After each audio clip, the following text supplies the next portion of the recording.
seeing was a terrifying pair of eyes, but before he can say any more, it's like something takes over and stops him from speaking. Worried, Burke realizes that there must be some connection to what happened with the kids, and offers to let the guy stay at his place until he can see a doctor in the morning. Back at the house, Burke is putting the guy to bed when he notices two strange marks on the side of his neck.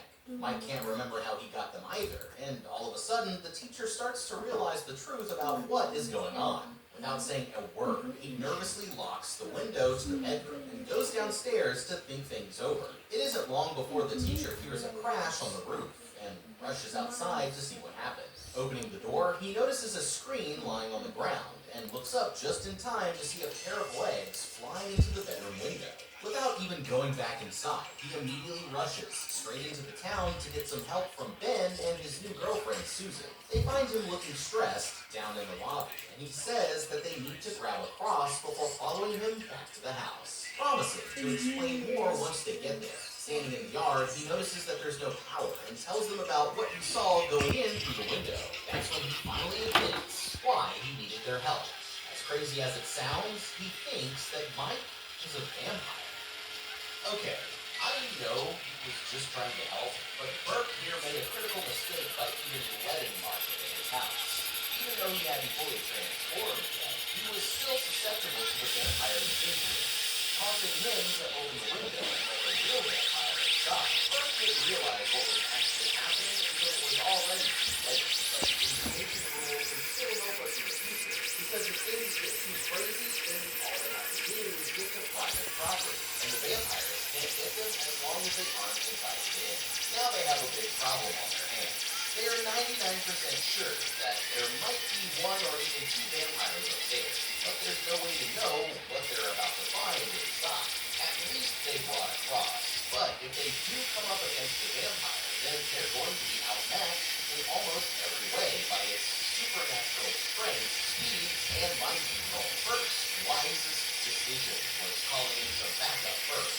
We always say that there's safety in numbers, and now he has two meat shields to use for covering the vampire attacks. Remember, you don't need to be faster than the vampire to get away, you just need to be faster than the guy standing next to you.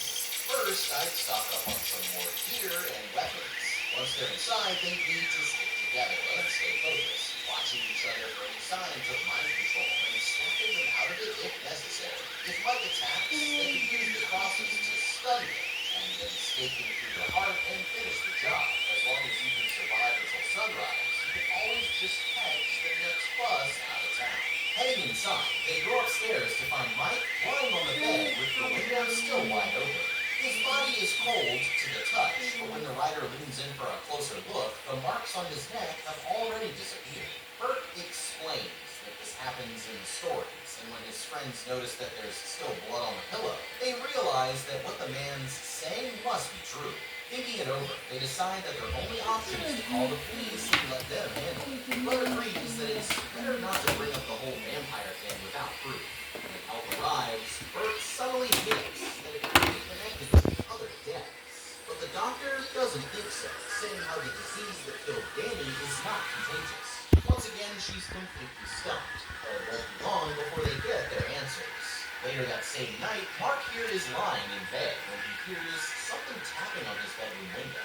Getting up, he's horrified to see that his friend Danny is floating in the mist on the other side of the glass, and he's asking for the kid to let him in.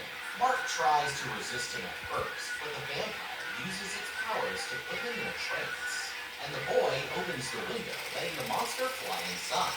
Snapping out of it, he backs away horrified as the creature slowly walks towards him. But just when it looks like he's done for, the cross on his desk starts to glow with a bright light. Picking it up, he holds it straight against the vampire's face, using its power to send him flying backwards right through the window. It turns out that Mark here is a serious horror fan, and he immediately starts using his comic book knowledge to come up with a plan, determined to set his buddy free. Opening his journal, he jots down all of the vampire's strengths and weaknesses, and realizes that the only way to stop this is by killing the one who started it all. Back at Burke's house, he's still going over the evidence when he hears a suspicious noise coming from behind him. Looking in the mirror, it seems like nothing is there, but that's when he realizes that he just made a huge mistake. standing face to face with Vampire Mike, but he's able to grab the cross from his desk and sends the man flying across the room. The teacher follows him into the hallway. At the moment that he lets his guard down, Mike suddenly ambushes him from the shadows, knocking the man down the stairs. Too injured to fight back, he can only crawl away as the monster slowly closes in, but he manages to find the cross just in time, using it to banish the vampire from his house. The next morning, Dr. Cody here is working at the hospital when she gets some bizarre news. Danny's mother was just found dead, and that makes 4 down with 11 more to go. On a hunch, she decides to go have a look at Mike's body down in the morgue, but boy is she surprised to find out that the body is completely gone. Rushing over to Burke's house, she finds the guy lying on the floor looking like he just survived a fight with a vampire, and quickly fills him in on the situation back in town. After regrouping with Ben and Susan, the 4 of them start coming up with a plan. The teacher calls a florist in town to ask for white roses, since they're supposed to help protect from vampires, but finds out that a fancy European man already bought them all, leading them to realize that Straker must be in on it too. They need some way to prove that it's really happening, but that's when the doctor remembers that Danny's mother is still at the morgue. If they're right, then she'll turn into a vampire sometime that night, so they decide to keep an eye on her and see what happens. As for Bert, he's going off on a mission of his own to find out more about the owner of the antique shop. Okay, at least now everyone's finally on the same page.